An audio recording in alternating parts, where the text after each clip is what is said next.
Hello welcome to competitive exams library. మనకి Andhra Pradesh APPSC నుండి group 2 notification అయితే విడుదలైంది కదా. యాక్చువల్‌గా ఈ రోజుతో గ్రూప్ 2 అప్లై చేయడానికి లాస్ట్ డేట్ అయితే ముగియనుంది. కాకపోతే గ్రూప్ 2కి సంబంధించిన లేటెస్ట్ అప్డేట్ ఒక నోటీస్ అయితే ఈ రోజు విడుదల చేయడం జరిగింది. దాంట్లో ఏం చెప్తున్నారంటే లాస్ట్ డేట్ ఏదైతే ఉందో దాన్ని మనకి జనవరి 17వ తారీఖు మిడ్‌నైట్ దాకా కూడా ఎక్స్‌టెండ్ చేస్తున్నట్లుగా అయితే మనకి నోటీసులు అయితే ఇవ్వడం జరిగింది. ఎగ్జామ్ డేట్‌లో అయితే ఎటువంటి చేంజ్ లేదని కూడా ఇక్కడైతే మెన్షన్ చేశారు. యథావిధిగా ఎగ్జామ్ అనేది ఫిబ్రవరి 25వ తారీఖునే కండక్ట్ చేస్తారు.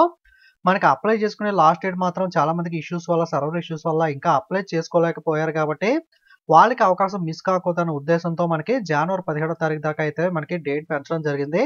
ఈసారి కూడా పెంచారు కదా అని మళ్ళీ 17 దాకా లాస్ట్ డేట్ దాకా వెయిట్ చేయకుండా వీలైనంత త్వరగా అప్లై చేసుకునే ప్రయత్నం చేయండి. మీకు సర్వర్ ఇష్యూస్ ఉంటే ఎర్లీ మార్నింగ్ గానీ, మిడ్‌నైట్ గానీ అప్లై చేసే ప్రయత్నం అయితే చేయండి. ఓకే. అలాగే ప్రిపరేషన్ అనేది నెగ్లెక్ట్ చేయకుండా డేట్ అనేది మారుతుందని అనుకోకుండా మీరు యథావిధిగా 25థ్ ఫిక్స్ అయిపోయి మీరైతే ప్రిపరేషన్ అనేది అయితే కొనసాగించండి. ఇది ఏపీపీఎస్సీ గ్రూప్ డీకి సంబంధించిన లేటెస్ట్ అప్డేట్ అనేది. వీడియోని లైక్ చేసి మీ ఫ్రెండ్స్ అందరికీ కూడా షేర్ చేయండి. వాళ్ళు కూడా ఇన్ఫర్మేషన్ అనేది తెలుసుకుంటారు. ఇలాంటి జాబ్ అప్డేట్స్ కానీ, ప్రిపరేషన్ వీడియోస్ కానీ మిస్ కాకూడదంటే తప్పకుండా ఛానల్ అయితే సబ్స్క్రైబ్ చేసుకొని ఫాలో అవ్వండి. ఓకే. Thank you.